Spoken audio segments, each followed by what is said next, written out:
going to go over why this change doesn't kill Melee Hunter. I know, surprising.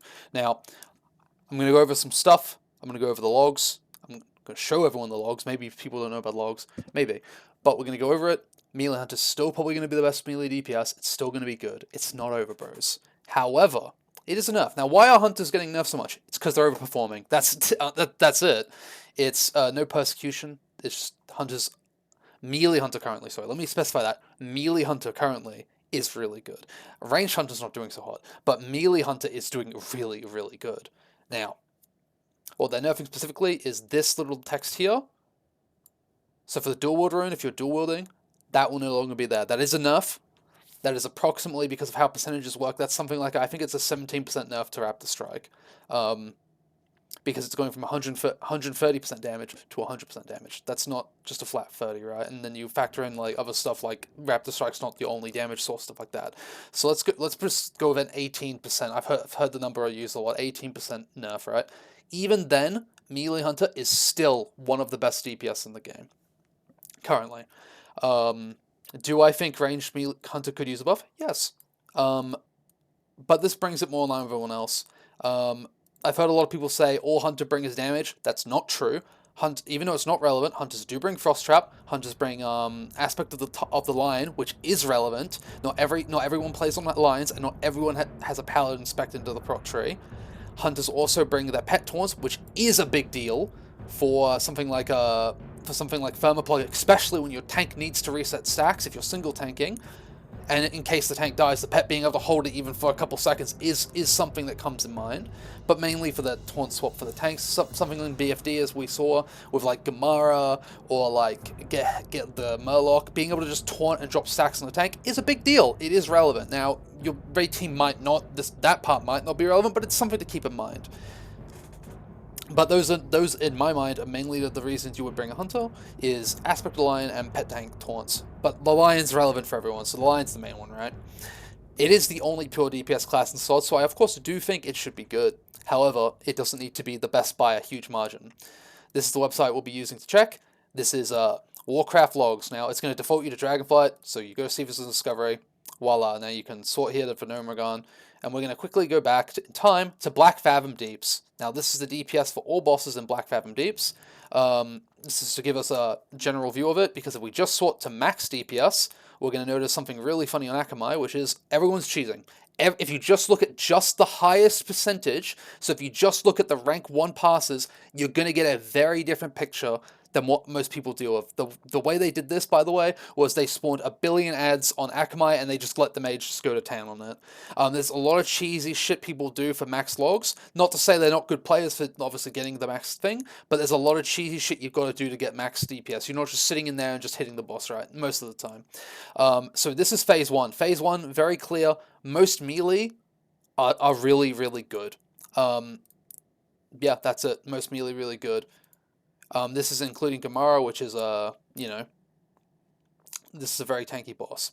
So just going back in time, Hunters were really good during this phase. Ranged Hunter was really good. Melee Hunter was okay.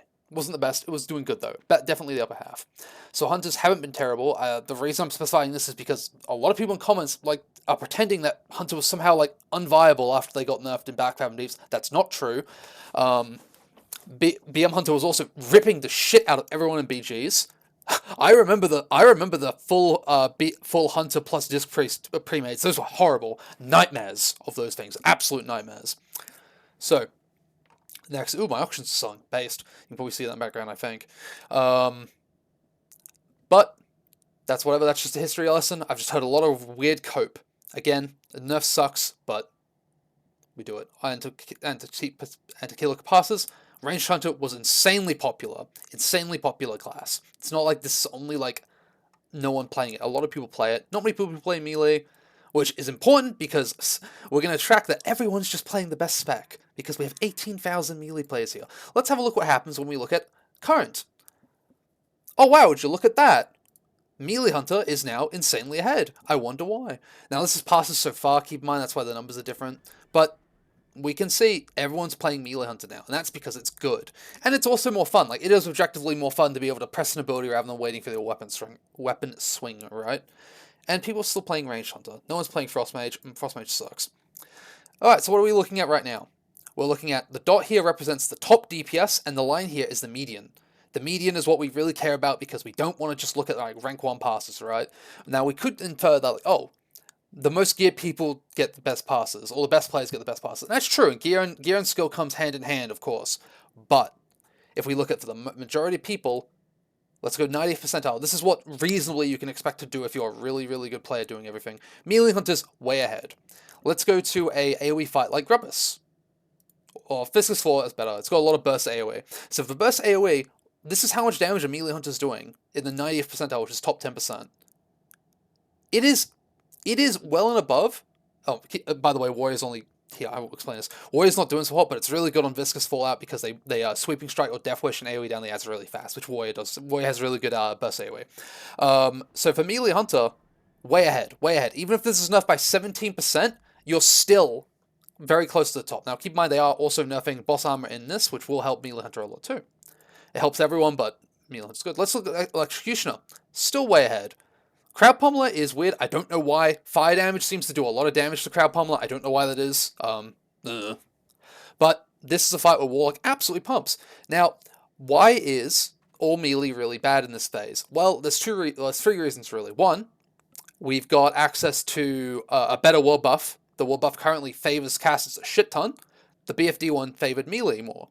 The second reason is the armor values of the mobs. They just have tons of armor, so your physical damage deal is going to do less damage.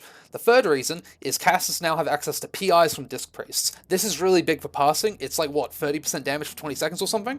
That's kind of good, or 20% for 20 seconds. That's kind of good. That helps your passing, right? Because a lot of these kills are going to be like a minute long. So it's a third of the fight where you got extra 20% damage. Keep that in mind. Now, they probably should be balanced on this. I'm not saying cope casters should always be better, obviously, but those are the factors coming into it of why most melees are doing worse this phase than last phase. It could also be that they don't have their weapons yet, you know?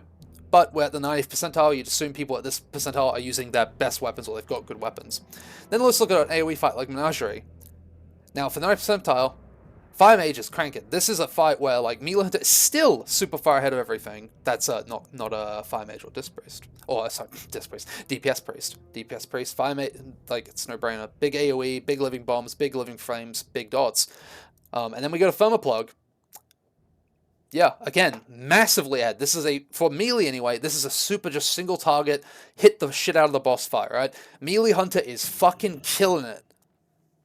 Even though you're getting killed, even though Melee Hunter's still getting nerfed, this is not gonna nerf, this is not gonna make you a shit DPS. Melee Hunter's still gonna be super good. You could take 18% off this and you'd still be a Fire Mage. And that's not even mentioning that the Thermoplug's armor's getting nerfed, so it's not gonna be a strict 18%. And now a lot of people have also said, well, Hunter doesn't scale. Ranged Hunter doesn't seem to scale, which is why they fell off so hard between BFD and now, and also maybe the runes for BMR is good. Melee Hunter does scale because it can spam a weapon attack in the form of Raptor Strike, and Flanking Strike. Both these are very powerful, very spammable in the case of Raptor Strike, melee swing damage. This is why Warrior and Rogue are also really good. They just hit with their weapon a lot, which does a lot of damage. I know. Shocker. Melee Hunter will scale. It's good. I made this video because I constantly see people just doom posting about how bad Warrior is. I've seen a lot of people say Warrior's outscaling them already. I don't know where this is coming from. Even if we look at all percentile, like, that is not true at all. Like, the median is so far skewed towards this, like... And just to show you that I'm clairvoyant, here's all percentiles, so this is all of them put together. Remember, this line is the median, this dot is the maximum. Like, you're going to see Melee Hunter is really good. It's got decent AoE, it's got really good single target. The only thing it lacks in, currently I guess, is burst AoE compared to, like, Warriors, which we can see in, like, Viscous Fallout. And I guess a Rogue with Blade Throw, right? Well, I don't even think they play Blade Throw anymore, but whatever the Rogue's AoE is. Just, Warriors have good burst AoE. That's all I'm saying. That's why Warrior's good on this fight. Copium. And, yeah, like... A lot of people have been posting like how they hate SoD. Like, if you don't like the game because it was unbalanced, that's fair. I don't think these nerfs are going to come. I hope these nerfs aren't going to come in every like couple weeks, right? Like I think it's. Besides, I do think Warlocks are really good. I think Warlocks are going to be the Warriors of casters this phase. They've just got really good runes, but it's really not over. Melee Hunter is going to be good. It's still going to be good. You should just play whatever you like. If you really like playing Ranged Hunter, you should play Ranged Hunter. Because let's face it, unless you're trying to unless for some reason you're trying to get into like a speedrunning guild, so 99% of players aren't in super sweaty guilds that are doing 30-minute clears of Gnomer or close to 30 minutes. If you aren't in those guilds, you can probably play what you want and you'll be fine. If your guild is like super sweaty, they probably don't need to be, but that's a reality of it. Pugs want the best thing, obviously. I get that. So people are pushed towards what they want to play. Push towards the best class, sorry. But you should always try to play what you want to play. If you're not having fun playing Melee Hunter, don't play Melee Hunter. If you're having fun playing Melee Hunter, congratulations, you can still have fun playing it and doing good damage. That's all I'm saying. Love you all. See you later.